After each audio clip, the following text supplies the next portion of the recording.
আজ rainy day, সকাল থেকে তো তাই মনে হচ্ছে।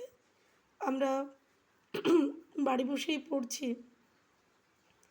দেখো, লেসন 7 ক্লাস 5-এর দ্য রেবেল পোয়েট।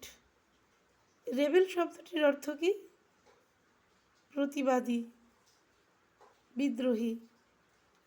আমরা জানি বিদ্রোহী কবিতার লেখক কবি যিনি, এবং বিদ্রোহী কবি সর্বান্তকরণে তিনি দেশের সকল ব্যবস্থার ওপর যিনি বিদ্রোহ করেছিলেন, সকল চিরাচরিত কুসংস্কারগ্রস্ত ব্যবস্থা, তার বিরুদ্ধে যিনি সোচ্চার হয়েছিলেন, তিনি বিদ্রোহী কবি Kazi Nazrul Islam.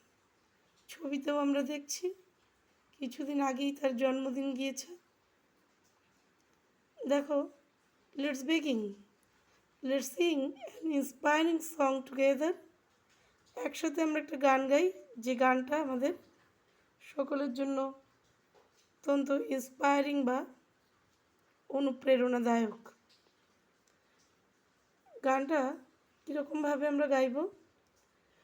We shall overcome, we shall overcome, we shall overcome someday.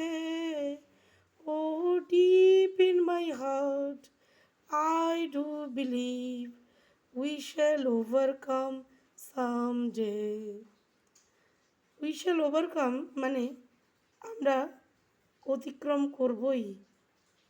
কি অতিক্রম করব? সব বাধা।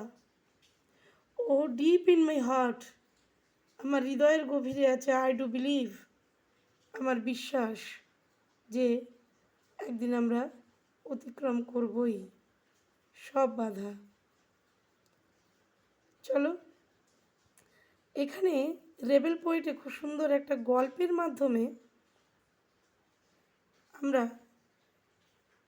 নজরুল ইসলামকে জানতে পারি। গল্প বলতে একটা গল্প না, কথোপকথন বলি। কীরকম দেখো, Pritam is a student of class 5। Class 5-এর student Pritam. He returns home from school. School থেকে বাড়ি ফেরে। অল এক্সাইটেড, ভীষণভাবে উত্তেজিত সে। He finds his father reading a newspaper. সে দেখলো তার বাবা সংবাদপত্র পড়ছিল। এরপরে আমাদের কথোপকথন শুরু, যেটা পরবর্তী ভিডিওতে